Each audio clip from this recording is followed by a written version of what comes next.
Centre इस वक्त बन गया है। आपको बता दें कि मुंबई में अब तक 1790 मामले सामने आ चुके हैं। महाराष्ट्र में मामले 2500 को पार कर गए और अगर मुंबई की बात करूं तो 1790 लोग अब तक इस कोरोना वायरस से मुंबई में संक्रमित हो चुके हैं। सिर्फ मुंबई में ही पिछले 12 घंटों में 92 नए केस पाए गए हैं। लेकिन इसके बाद भी मुंबई में लोग सुधरने को तैयार नहीं है। अभी तस्वीरें आप देखिए किस तरह से सरेआम सोशल डिस्टेंसिंग की धज्जियां उड़ाई जा रही हैं और लॉकडाउन के बढ़ने की वजह से बांद्रा में लोगों ने किस कदर हंगामा किया है, ये तस्वीरें उसी की गवाह हैं। लॉकडाउन 2.0 का ऐलान होने के बाद करीब 4000 लोग बाहर निकल आए और हंगामा करने लगे।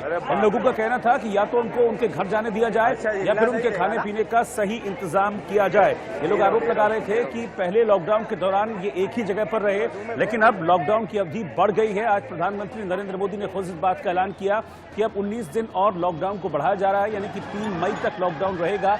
इसके बाद ये लोग जो कि संख्या में करीब 4000 के आसपास थे, ये बाहर निकल आए और हंगामा करने लगे। हालांकि इस दौरान पुलिस ने इनको समझाने की कोशिश की, लेकिन जब नहीं माने तो पुलिस को लाठियों का इस्तेमाल करना पड़ा है। लेकिन ये तस्वीरें साफ तौर पर बता रही हैं कि किस तरीके से इस 4000 लोगों की भीड़ ने सोशल डिस्टेंसिंग की धज्जियां उड़ाकर रख दी।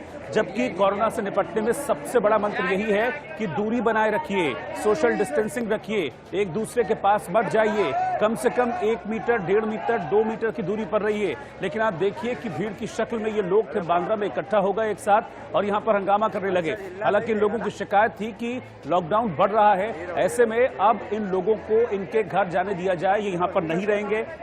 नहीं तो ये लोग आरोप भी लगा रहे थे कि खाने पीने का इंतजाम ठीक नहीं है, ऐसे में इनको घर जाने दिया जाए। जिसके बाद पुलिस प्रशासन से कुछ कहा सुनी हुई, कुछ बातचीत बहस में बदली और फिर हंगामा शुरू हो गया। और हंगामे के बाद ये देखिए कैसी तस्वीरें सामने आई हैं। अब आप देखिए, ये उस स्टेट की तस्वीर है जहां पर सबसे ज्यादा मामले कोरोना के सामने आए हैं। अभिषेक शर्मा इस वक्त हमारे साथ जुड़ रहे हैं। मैं सीधा अभिषेक के पास चलूंगा। अभिषेक, हुआ क्या था यहां पर?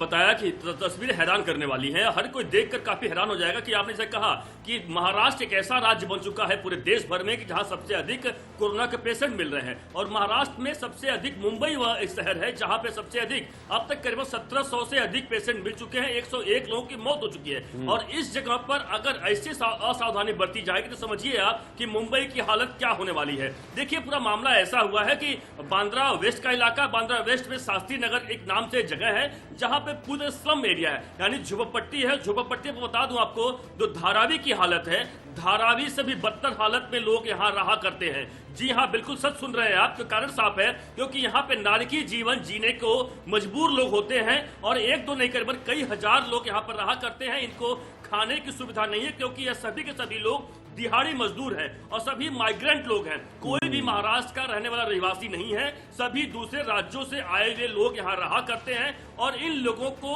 अब तक कम एनजीओ की तरफ से या कुछ लोगों की तरफ से खाने की व्यवस्था की जा रही थी, लेकिन अब इन्हें लगा कि अब 14 अप्रैल बीत चुका है और फिर से एक बार 19 दिन का लॉकडाउन शुरू हो चुका है। इन्हें खाने पीने की दिक्कतों का एक मिनट अभिषेक, आपने कहा कि एनजीओ या फिर कुछ सामाजिक संस्थाओं की तरफ से इन लोगों को खाने का इंतजाम किया जा रहा है।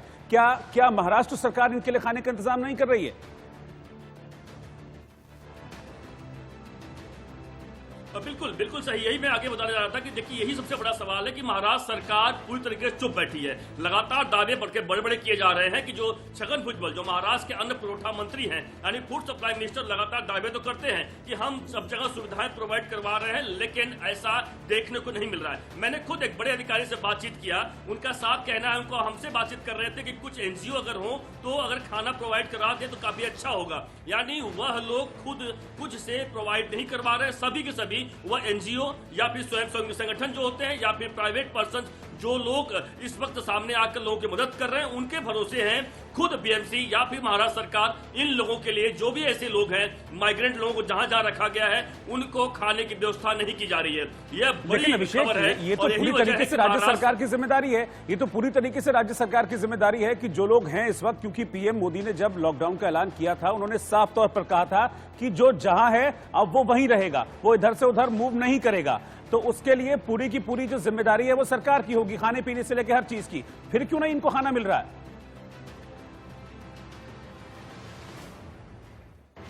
बिल्कुल यही सबसे बड़ा सवाल है और यही वजह है कि जो लोग नागरिक आप देख रहे हैं कि जिस तरीके से एक बार देखा, दिल्ली की स्थिति देखा था आपने, किस तरीके से एक लाखों की संख्या में लोग बाहर उतर आए थे, वही हालत आज मुंबई में देखने को मिली है।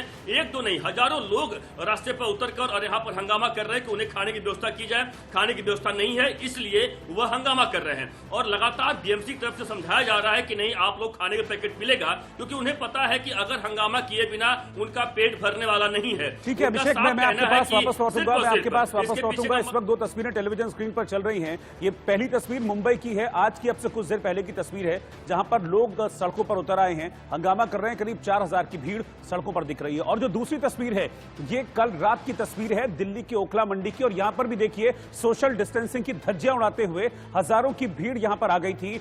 सैकड़ों गाड़ियां, हजारों की संख्या में गाड़ियां यहां पर पहुंच गई थी और लोग सब्जी मंडी में ऐसे टूट पड़े थे मानो सब्जी वहां पर मुफ्त मिल रही हो। बड़ी संख्या में लोग थे, हजारों की संख्या में। पुलिस इस दौरान पूरी तरह से नजारा दिखी थी। और जिस सोशल डिस्टेंसिंग की बात हम करते हैं और जो सबसे जरूरी है कोरोना को खात्मे के लिए, कोरोना से लड़ने के लिए, वो सोशल डिस्टेंसिंग इन दोनों तस्वीरों से गायब है। गायब मैं कहूंगा, बल्कि धज्जियां उड़ रही हैं सोशल डिस्टेंसिंग की। मनीष अवस्थी जी इस वक्त मेरे साथ जुड़ रहे हैं न्यूज रूम से, मेरे वरिष्ठ सहयोगी और इंडिया न्यूज के चीफ पॉलिटिकल एडिटर। मैं सीधा उन्हीं के पास चलूंगा। मनीष जी, मैं महाराष्ट्र को लेकर आपसे बात कर रहा हूं। जो अभी तस्वीरें आई हैं बांद्रा से, ये बहुत हिला देने वाली तस्वीरें हैं। एक व्यक्ति का जो संक्रमण है वो लाखों लोगों को संक्रमित कर सकता है। वहां 4000 लोग सड़कों पर उतर आए, सोशल डिस्टेंसिंग कहीं दिखी नहीं, लेकिन उनकी जो रीजन है वो भी एक जायज दिख रहा है, जैसा कि अभिषेक बता रहे हैं कि उनके खाने का इंतजाम महाराष्ट्र सरकार जिम्मेदारी नहीं ले रही है। देखिए रोहित, ये लगातार इस बात का उल्लेख हम अपने कार्यक्रम देश का सवाल में भी करते रहे और कल ही मैंने ये सवाल, जब एनसीपी की प्रवक्ता डॉक्टर सीमा मलिक जुड़ी थी तो मैंने उनसे उठाया था। सबसे मजेदार बात इसमें यह है कि ये वही सरकार है, ये वही शिवसेना के नेतृत्व वाली सरकार है जिससे ये वादा किया था कि सस्ता खाना 10 रुपए में आपको थाली मिलेगी। और जब से 21 दिन का लॉकडाउन हुआ है तब से आप देखिए कि दाने दाने को ऐसे प्रवासी मजदूर, ये वो प्रवासी मजदूर हैं जो अपनी 2 जून की रोटी के लिए अपने राज्यों को छोड़ मुंबई की ओर रुख किए थे। यहाँ पर आके चुकी है औद्योगिक राजधानी, आर्थिक राजधानी ये देश की, यहाँ पर आकर उन्होंने अपना सपना संजोया था कि यहाँ पर वो 2 टाइम कमाएंगे और घर भेजेंगे। लेकिन अभी हालात लॉकडाउन को लेकर ऐसे दिखाई देते हैं कि यहाँ पर सुबह शाम का खाना तो दूर, इस समय वहां पर 2 जून की रोटी मिलना भी नसीब नहीं हो रहा। एक दूसरी सबसे बड़ी चूक सरकार की जो दिखाई देती है वो चूक ये है कि सरकार को ये जानकारी नहीं मिल पाई कि इतनी बड़ी संख्या में, जब देश के प्रधानमंत्री आग्रह कर रहे हैं कि सामाजिक दूरी आपको बनाए रखनी है, तब इतनी संख्या में बांद्रा के पास, बांद्रा पश्चिम स्टेशन के पास इतने हजारों की संख्या में लोग आए कैसे? और अगर ये जुट गए तो आखिर सरकार ने इनको रोकने के प्रयास क्यों नहीं किए? तो ये सारी बातों के मद्देनजर सरकार का एक फेल्यूर और सरकार के वो तमाम दावे, जैसे हम डिलीवरी सिस्टम कहते हैं, जो राहत की बात हो रही थी कि आपकी देहरी तक हम खाना पहुंचाएंगे। मुंबई ऐसा शहर है जहां पर हर एक के घर जाकर इस तरह के मजदूर जो कि अपना सामान, बोरिया बिस्तर लेकर अपने गांवों की ओर रुक कर रहे थे, आखिर वो कहां रुके हैं, कहां छुपे हैं, क्या संख्या है पुलिस के पास, सरकार के पास? लेकिन मनीष जी, ऐसे में तो स्थिति और विस्फोटक हो सकती है, ऐसे में तो हालात विस्फोटक हो सकते हैं, क्योंकि ऑलरेडी जो है मुंबई, उसका आंकड़ा देखिए 1800 के आसपास संक्रमितों का आंकड़ा मुंबई में पहुंच गया है। 100 से ज्यादा लोग मुंबई में जान गंवा चुके हैं कोरोना से। और जिस सोशल डिस्टेंसिंग को सबसे स्ट्रांग मैसेज देने के लिए जाना जाता है, वो सोशल डिस्टेंसिंग यहां पर नहीं दिख रही है। ये तो बहुत विस्फोटक हालात की ओर इशारा कर रहा है। ये जाहिर सी बात है, आपसे मैं कह दूं कि इसमें हो सकता है ये तो केवल एक इलाके की बात है और एक स्टेशन की बात है। न जाने कौन सी अफवाह फैली और ये लोग इकट्ठा हो गए हजारों की संख्या में। मुंबई के अलग अलग इलाकों में अगर बात की जाए, धारावी से जो नतीजे और आंकड़े आ रहे हैं, धारावी से जो मरीज सामने आ रहे हैं, मुझे ऐसा लगता है रोहित कि वहां पर भी ऐसे कई प्रवासी मजदूर अपने नाते रिश्तेदार या जान पहचान वालों के यहाँ होंगे।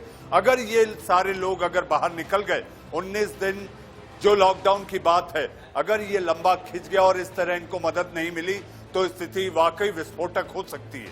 ठीक है मनीष जी, मैं आपके पास वापस लौटूंगा। सोशल डिस्टेंसिंग को लेकर प्रधानमंत्री नरेंद्र मोदी लगातार अपील करते रहे हैं। सोशल डिस्टेंसिंग कितनी इंपॉर्टेंट है इस कोरोना वायरस से निपटने में, इसको समझाते भी रहे हैं। क्या कहा है प्रधानमंत्री नरेंद्र मोदी ने सोशल डिस्टेंसिंग का उल्लेख करते हुए, पहले वो दिखाते फिर आगे बढ़ेंगे।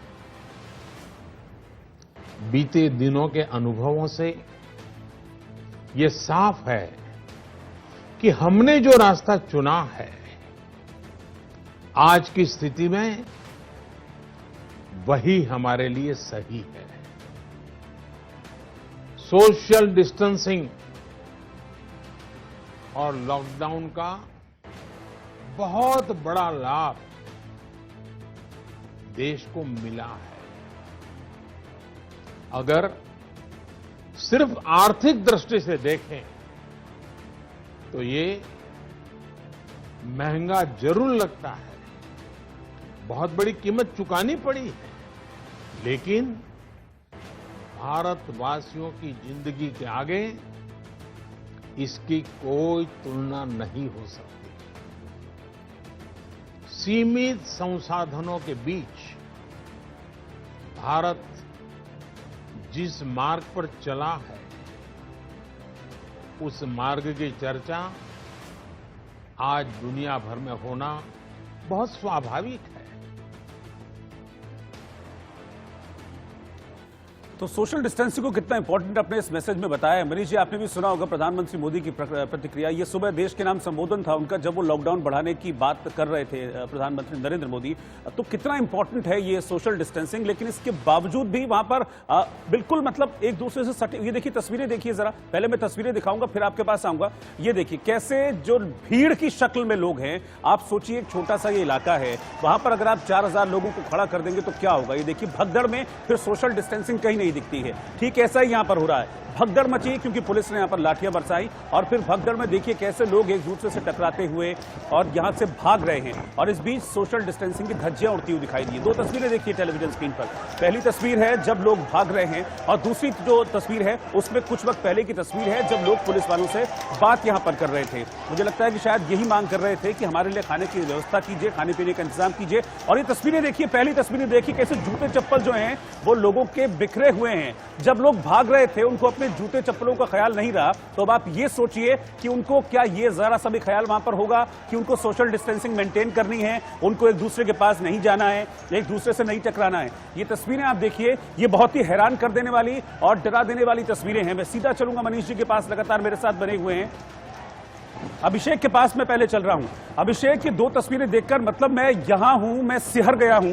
ये दो तस्वीरें देखकर, जूते चप्पल इधर उधर पड़े हैं। इन तस्वीरों को देखकर ये लगता है कि हाथ को हाथ नहीं सूझ रहा होगा। तो सोशल डिस्टेंसिंग क्या खाक होगी उस टाइम दिमाग में?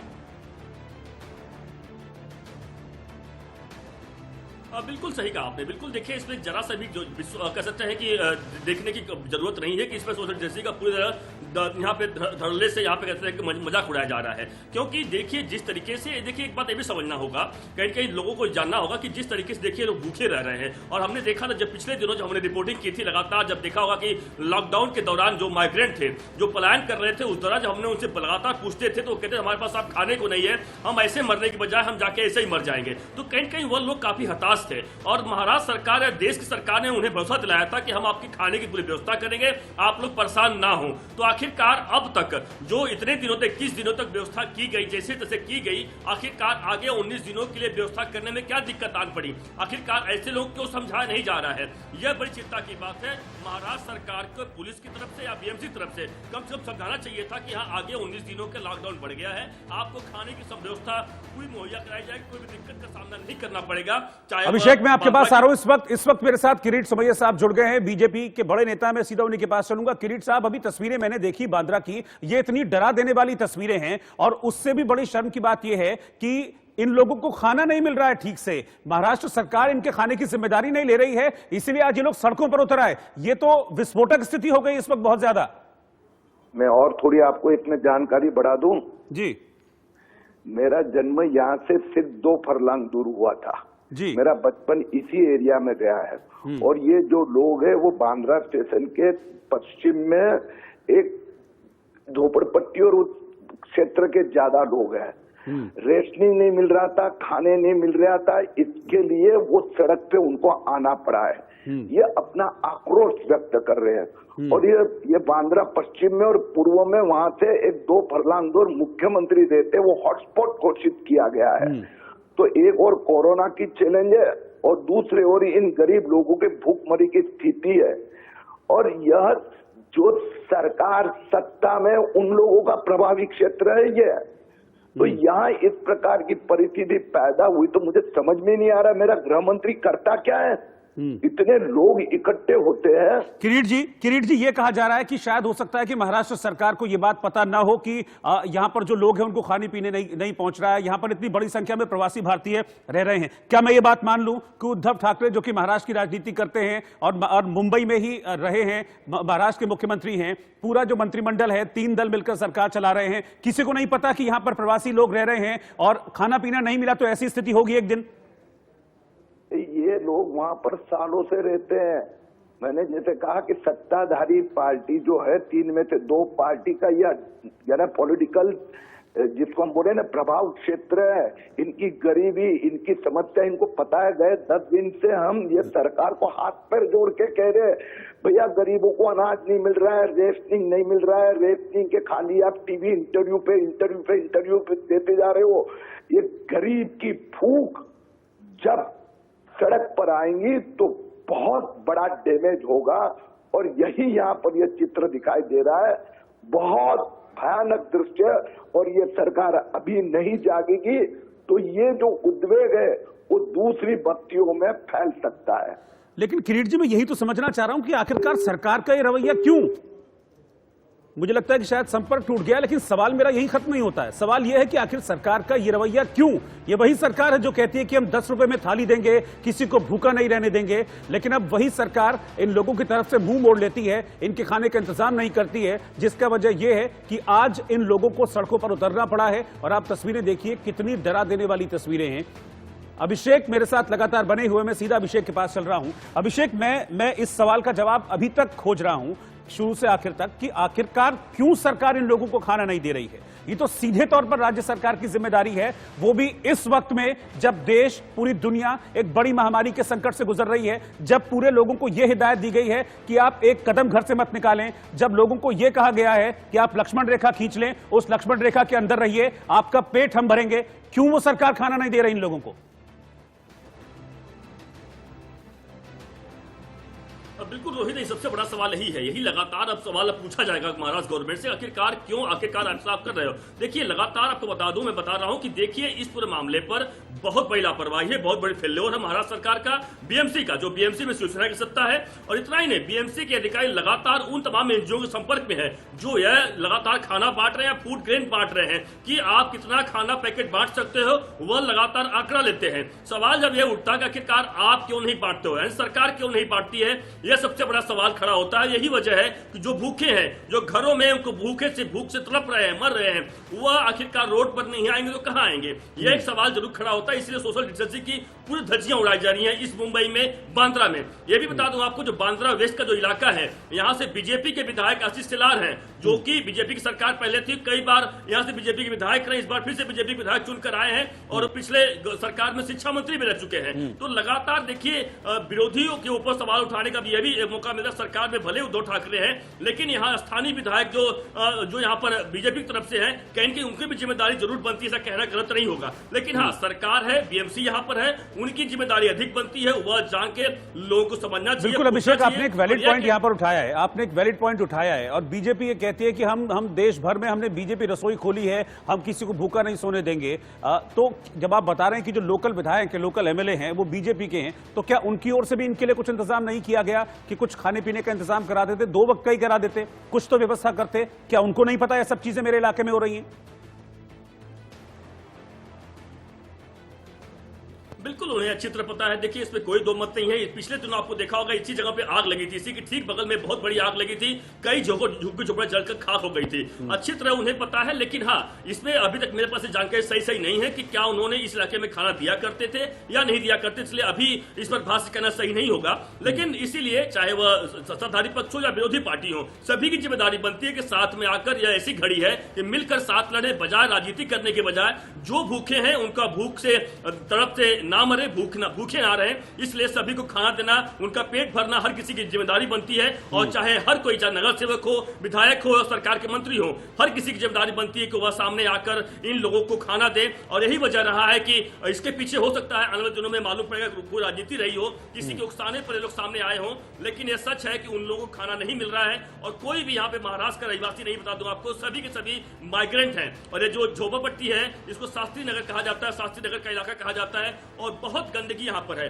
आप जाएंगे यहाँ पर, बता दो, धारावी में तो कम से कम इससे अच्छी स्थिति देखने को मिलेगी, लेकिन इस जगह पर बांद्रा का जो पॉश एरिया कहा जाता है, जहाँ पे बड़े बड़े फिल्म स्टार रहा करते हैं, चाहे सलमान खान की बात करें, शाहरुख खान की बात करें, उसके बगल में तमाम बड़े बड़े स्टार रहा करते हैं, उसके कुछ ही दूरी पर इस तरीके की स्थिति होगी, आप समझ सकते हैं। उसके ठीक बगल में बता दूं आपको, बांद्रा का वांदावली सीलिंग बना है, जो कि एक बात तो देश का कह सकते हैं बड़ा सीलिंग पे बना हुआ है। तो जाहिर सी बात है कि एक बड़ा पॉश इलाका भी इस एरिया में आता है ठीक बगल में, और उसी ठीक बगल में ऐसी झुग्गी झोपड़ी है, ऐसी नारकी जीवन जीने को लोग मजबूर हैं, जहां पर लोग खाना और इस लॉकडाउन के वक्त में। ठीक है, और इस वक्त मेरे साथ संजय निरुपम साहब जुड़ गए, कांग्रेस नेता। संजय जी, ये बांद्रा में लोगों की भीड़ सड़कों पर आ गई है, 4000 से ज्यादा लोग हैं कि हमको खाना नहीं दे रही है सरकार, 21 दिनों के लॉकडाउन में हमको खाने की व्यवस्था नहीं की गई। आप, कांग्रेस भी सरकार का हिस्सा है, क्यों, क्या वजह रही कि इन लोगों तक खाना नहीं पहुंच पाया? देखिए, मैं ईमानदारी की बात कह रहा हूं आपको। बांद्रा में जो दृश्य आपको आज दिख रहा है, यह दृश्य, इस प्रकार के दृश्य आपको पूरे मुंबई में अभी बहुत देखने को मिलेंगे, क्योंकि लगभग 30-35 लाख लोग ऐसे हैं मुंबई में जो रोज कमा के खाते हैं, और अचानक उनके सामने कमाने का की एक किल्लत हो गई है। उनके पास डेली की कमाई नहीं है, खाना नहीं। सरकार दावा कर रही है, जैसे सरकार की तरफ से दावा कि हम 9 लाख चपाती बना के बांट रहे हैं। 9 लाख चपाती, 9 लाख रोटी से क्या होगा? तो कोई भी सरकार सभी लोगों को मुफ्त में खिला सकती है, तो कब तक, कितने लोग खिला सकती है? ये अपने आप में बड़ा सवाल है। इसलिए इस प्रकार से लोगों को उनके घरों में दड़बे की तरह जो घर में रहते हैं उसमें बंद रह करके जीने का छोड़ दिया गया है, और जिस प्रकार से उनको गांव नहीं जाने दिया जा रहा है, उनको किसी कामकाज में इंगेज नहीं किया जा रहा है, उसके बाद इस प्रकार का फ्रस्ट्रेशन होना ही होना है। इसलिए सरकारें बार बार दावा करने के बजाय स्वीकार करें कि मुश्किल है, इसका दूसरा रास्ता, दूसरा मार्ग ढूंढा जाए, ताकि लोग इंगेज हो थोड़ी बहुत। तो फिर संजय जी, क्या इनको ऐसे ही छोड़ दिया जाए? इनको ऐसे ही छोड़ दिया जाए? नहीं, ऐसे नहीं छोड़ सकते। 2 रास्ते हैं, 2-3 रास्ते हैं। पहली बात, जितने लोगों को खाना खिला सकते हैं खिलाइए। दूसरी बात, जिन लोगों के पास राशन कार्ड है ही नहीं, ऐसे तमाम लोगों को कहिए कि आप राशन की दुकानों से कम आने वाले 20 दिनों के अनाज दे सकते हैं। जिनके पास राशन कार्ड नहीं है, उनको अनाज नहीं मिल रहा है, यही लोग हैं जो रास्ते पे आए हैं। दूसरी बात यह है, थोड़ा सा इंडस्ट्रियल एक्टिविटी शुरू करनी पड़ेगी, जैसे कंस्ट्रक्शन जो एक्टिविटीज है वो, और उसमें जब मजदूर इंगेज होंगे तो 2 पैसा कमाएंगे। जब 2 पैसा कमाएंगे तो अपना पेट खुद भरेंगे, आपका बोझ नहीं बनेंगे। ये सारे एक सारे। ठीक है, मैं आपके पास आता हूं। इस वक्त अशोक चव्हाण साहब हमारे साथ जुड़ गए हैं, महाराष्ट्र के पूर्व मुख्यमंत्री हैं और मौजूदा वक्त में पीडब्ल्यूडी मिनिस्टर हैं। अशोक चव्हाण साहब, बांद्रा में कुछ तस्वीरें आई हैं, लोगों को खाने के लिए वहां पर नहीं है, जिस वजह से लोग अब सड़कों पर आ गए हैं। 1-2 नहीं, 4000 लोग हैं, ये कह रहे हैं कि खाना नहीं दे रही सरकार हमको, हम 21 दिनों से घर के अंदर बंद है, क्या करें? देखिए, मैं समझ सकता हूं मुंबई के हालात इस वक्त बहुत गंभीर है।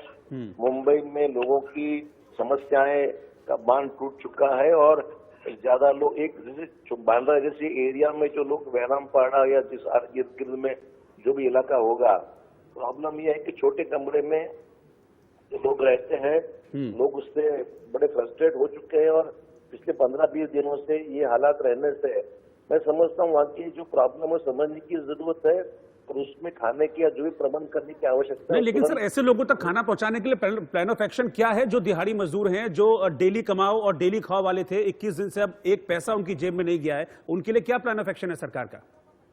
देखिए, मैं समझता हूँ कलेक्टर वहाँ कोऑर्डिनेट करता है, वहाँ के जो लोग होंगे उन्होंने वहाँ के कलेक्टर से डिटेल्स दें। ये बात उनको तो पता ही चल गई होगी। जिला अधिकारी से मैं कहूंगा कि वहाँ के लोगों के हालात समझकर उनको जो भी रिलीफ देना है तो देने की आवश्यकता है, क्योंकि लोग जिन हालात में रह रहे हैं आजकल, वो अभी संभालना बड़ा मुश्किल जा रहा है। उसको उनको रिलीफ देना है, उनकी मदद करना है, जो भी करने की आवश्यकता है। खाने की आवश्यकता तो खाना जरूर दे, और कुछ दिनों के लिए बाहर कैंप बना के रहना पॉसिबल हो तो वो भी देखना चाहिए, क्योंकि छोटे कमरे में रहना बड़ा नामुमकिन हो रहा है, ये समझ सकता हूँ।